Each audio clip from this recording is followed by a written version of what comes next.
Alors un truc qui serait bien, toujours pendant que vous avez la ligne de base sélectionnée, un truc qui serait bien, ce serait d'ajouter un fond coloré, parce que pour l'instant, entre les répétitions de l'ours, c'est de la transparence, on n'arrivera pas à bien lire les lettres, c'est moche en fait. On va dupliquer le fond, tout simplement. Dans la palette aspect, je l'amène sur le bloc de feuilles, j'obtiens un deuxième fond. Celui du dessous, je peux lui mettre une couleur de fond ou un dégradé.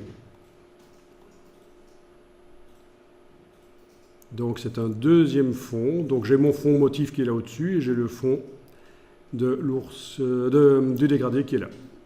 L'ours en haut, le dégradé en bas.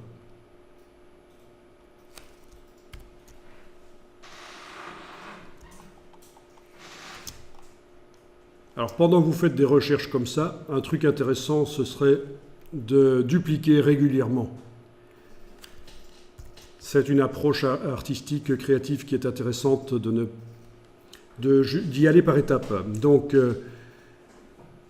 je prends l'outil de plan de travail et j'agrandis mon plan de travail. Comme ça, j'ai un fond blanc toujours. Voilà. Je prends mes caractères et je duplique avec la touche Alt, je déplace et je continue à travailler sur celui-là. Vous voyez, donc si à un certain moment je vais trop loin et que ça devient très moche, je me dirais, tiens, ça c'était pas mal au début. Et ce sera facile de le retrouver.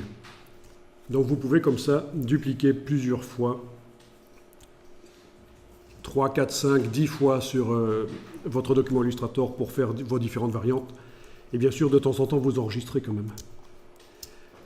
Voilà, donc là je vais tester l'application d'un contour en dégradé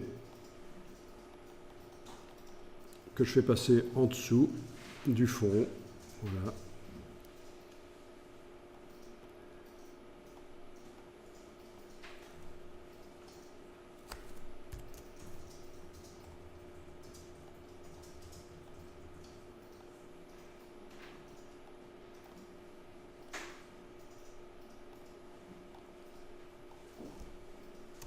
Alors, oui, il y a un petit truc ici. Quand vous sélectionnez un fond en dégradé ou un contour en dégradé, si vous voulez repositionner le dégradé, l'outil dégradé n'a pas l'air de très bien fonctionner. Si, ça marche maintenant. Pour le fond, ça marche. C'est pour le contour que ça ne marche pas? Oui, pour le contour, ça n'a pas l'air de trop bien marcher. Il faudra aller paramétrer ça dans la palette dégradée alors. Si vous voulez tourner le... Ou alors vous avez une astuce, mais là, pour tourner le dégradé qui est sur un contour, j'utilise la palette.